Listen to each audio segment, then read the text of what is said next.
আজকের রেসিপি ভেটকি মাছের পাতুরি। ভেটকি মাছের পাতুরি করার জন্য আমি ভেটকি মাছগুলোকে ভালো করে ধুয়ে নুন জলে 10 মিনিট ভিজিয়ে রেখেছিলাম। তার মধ্যে আমি কিছু লেবু কেটে রাখলাম আর পাতাগুলোকে কলা পাতাগুলোকে ভালো করে ধুয়ে নিলাম। এরপর ওই মাছগুলোকে জল থেকে তুলে ওর মধ্যে লেবুর রস দিয়ে ভালো করে মাখিয়ে আবারও 10 মিনিট আমি ম্যারিনেট করে রেখে দিলাম। 10 মিনিট পরে মাছগুলোকে আবার নিয়ে ওর মধ্যে একে একে পোস্ত বাটা, সর্ষে বাটা, সর্ষের সঙ্গে আমি কাঁচা লঙ্কা একসাথে বেটে নিয়েছিলাম, তাই জন্য আলাদা করে আর কাঁচা লঙ্কা বাটা দিলাম না, টক দই,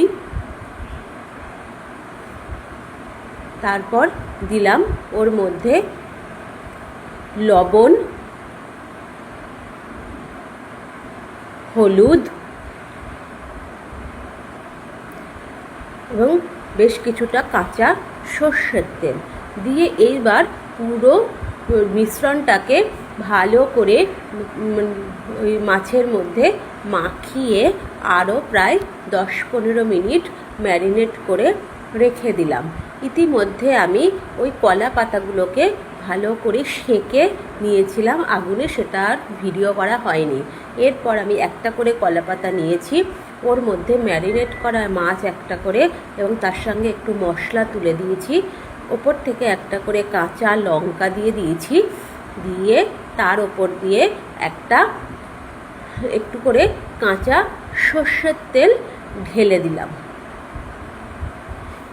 এরপর আমি পাতাটাকে ঠিক আমি যেভাবে দেখাচ্ছি ঠিক সেইভাবে ভাঁজ করে নিতে হবে।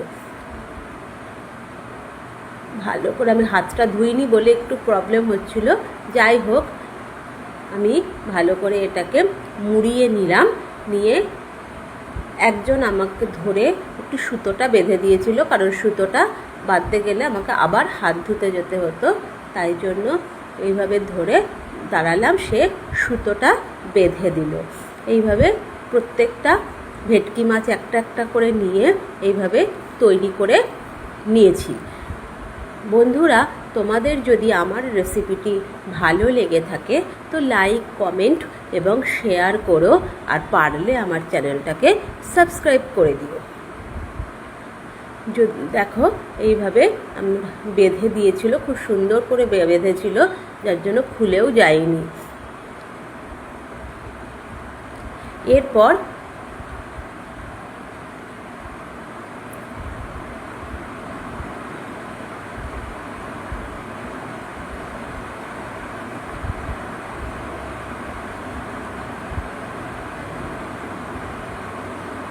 প্রত্যেকটা পাতুরিকে আমি মোমো স্ট্যান্ডের মধ্যে বসিয়ে নিয়েছিলাম।